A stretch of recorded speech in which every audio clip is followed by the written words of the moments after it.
Bonsoir à tous les amis, j'espère que vous allez tous très bien. On se retrouve ce soir pour le premier débrief de cette saison 2021-2022 du FC Barcelone. Je suis vraiment très content, ça m'avait vraiment manqué de vous proposer des débriefs, tout simplement parce qu'il n'y avait plus de matchs et les matchs amicaux, je vous avais dit que je comptais pas faire de débrief, mais là, la saison est lancée. Et quelle meilleure manière pour le FC Barcelone de lancer cette nouvelle saison, cette première saison sans Lionel Messi. Rappelons-le, ce premier match, ce premier 11 où la Pulga n'apparaît pas que par une victoire face à la Real Sociedad et une très belle victoire 4-2, même si il y a eu du moins bien dans le match. Mais on va d'abord commencer par le positif, évidemment. Voilà, on a vu une équipe qui était très plaisante à voir jouer, voilà, voir ce 11 évoluer, voir ses joueurs avoir envie de prouver, voir ses joueurs pratiquer un superbe football grâce notamment énormément à Ronald Koeman, même si voilà, il y a eu une fin de match qui a été plus compliquée à cause de certains joueurs, à cause de certains choix de Ronald Koeman. On y reviendra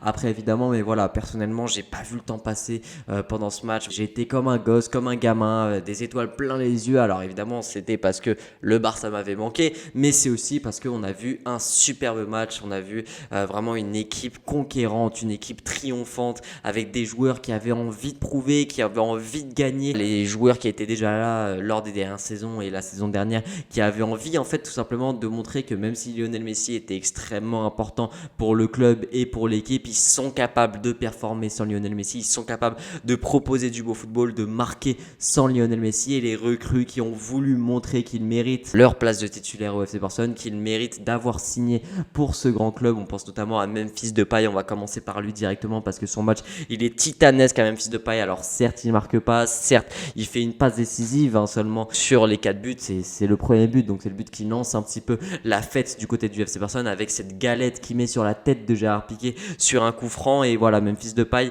techniquement qui a été extrêmement affûté ce soir, voilà, des gestes techniques magnifiques. On pense notamment à cette petite tête de pigeon pour faire passer au-dessus d'un défenseur de la Real Sociedad. Alors même s'il y a faute après, voilà, c'est les frissons qu'on veut voir quand on va voir un match du FC Barcelone, quand les supporters qui sont de retour au stade veulent voir quand ils vont au FC Barcelone. Et voilà, Memphis Depay fait partie de ces joueurs qui vont nous donner des frissons. Et en fait voilà, il a cet ego, cette présence, cette audace, cette envie tout simplement de pas reprendre le flambeau, parce que le flambeau il est beaucoup trop gros pour n'importe quel joueur qui va maintenant arriver au FC Barcelone, mais de voilà, devenir le leader de cette attaque barcelonaise, de devenir le leader technique, parce que son ego est tel que il se dit c'est à moi de le faire maintenant, j'ai envie de le faire, et il est persuadé en fait qu'il est capable de le faire. Tout est mis en place, que ce soit pour lui, que ce soit par Ronald Koeman qui le met dans les meilleures dispositions pour que Memphis Depay fasse une grosse saison, pour que Memphis Depay reprenne le flambeau de leader d'attaque du FC Barcelone, contrairement à Antoine Griezmann qui, c'est toujours la même chose avec lui, il a fait un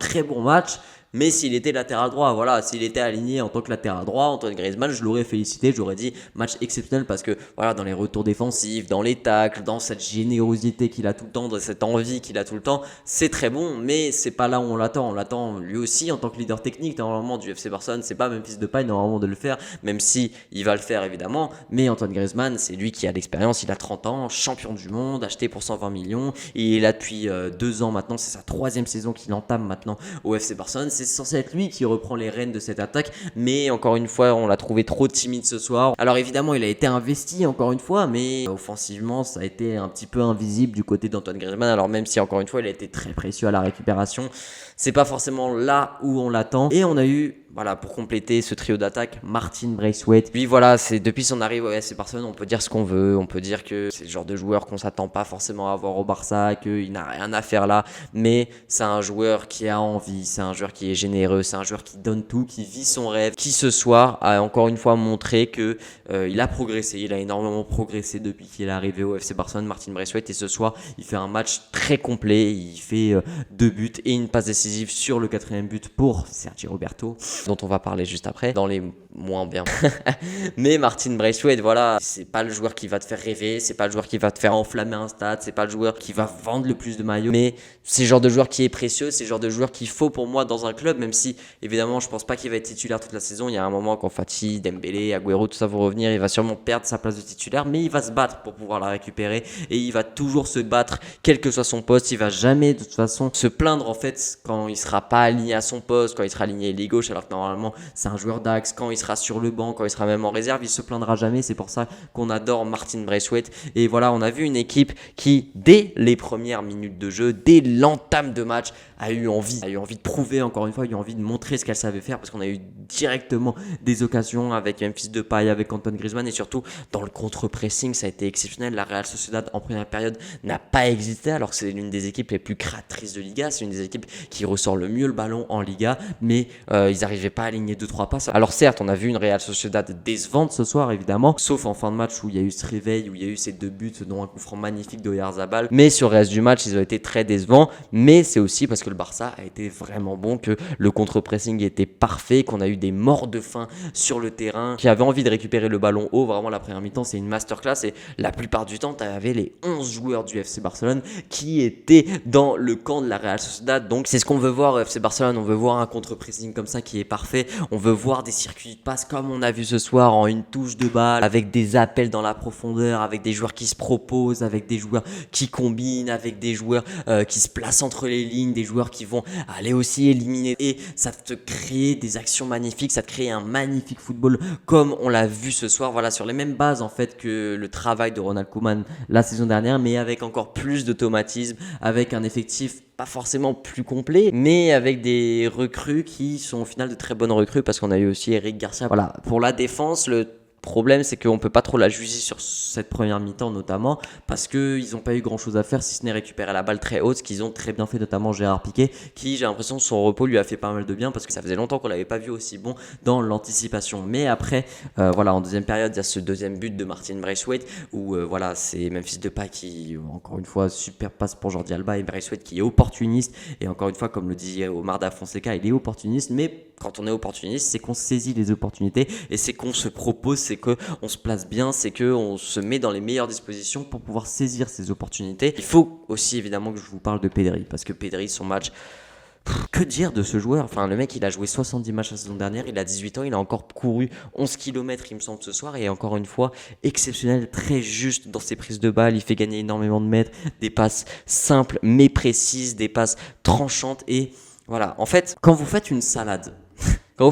voilà, vous mettez un peu de laitue, des tomates, un peu de thon, des œufs, je sais pas, vous faites la salade que vous voulez, mais tous ces ingrédients ensemble, ils matchent pas forcément. Pourquoi? Parce qu'il vous faut un liant. Il vous faut une sauce qui va permettre de lier tous ces ingrédients. La sauce, je sais pas, vous mettez ce que vous voulez, du vinaigre balsamique, de la vinaigrette, mais ça va vous permettre de lier tous les ingrédients et de faire en sorte que la salade soit bonne. Et voilà, on connaissait déjà la salade niçoise, mais aujourd'hui, je vais vous présenter la salade barcelonaise. Dans la salade barcelonaise, on retrouve du Depay, on retrouve un peu de Griezmann, un peu de Braithwaite, un peu de Frenkie de Jong par exemple. Et pour lier tous ces éléments, on retrouve la sauce Pedri. Voilà, Pedri est un liant de jeu du FC Barcelone. C'est lui qui va permettre de fluidifier tout ce jeu barcelonais, de faire en sorte que les circuits de passe soient fluides, de faire en sorte de lier un petit peu tous ces joueurs qui ont des profils différents pour certains, qui peuvent combiner pour d'autres, mais qui va permettre, voilà, de faire en sorte que le jeu barcelonais soit bon. Et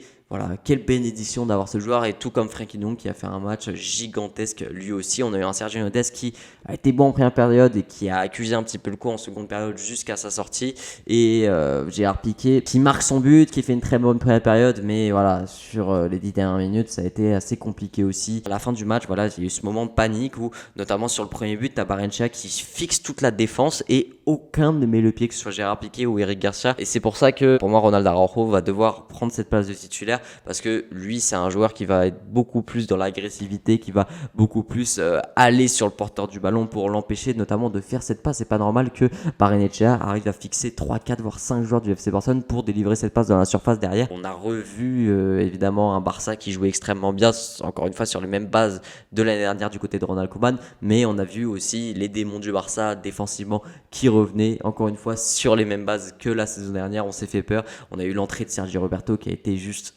infâme, même s'il marque à la fin, voilà, il rentre à 3-0, il y a 3-2 10 minutes après, et puis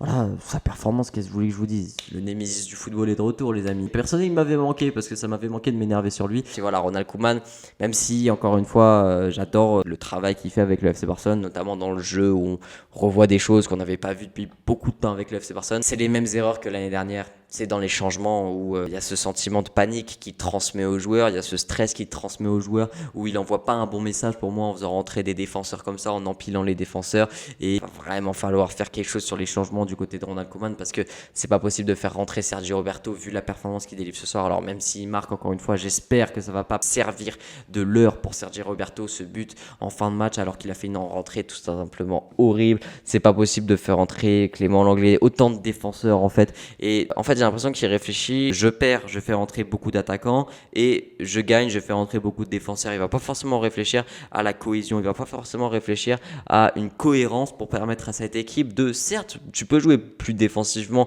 quand tu es à 3-0, même à 3-1 pour conserver le score, mais il faut quand même que ton équipe ait une cohérence, il faut quand même que ton équipe puisse garder le ballon. Et il faut quand même un semblant de tactique une fois que tes changements sont effectués. Donc voilà les amis, j'espère que ce premier débrief, il aura été long, de la saison vous aura plu. On se retrouve pour le prochain débrief face à Bilbao. Je ne sais pas si je vais faire un avant-match, je ne sais pas s'il va y avoir une vidéo dans la semaine. Je vous redirai de toute façon. C'était Franek, partagez, likez, abonnez-vous. Ciao.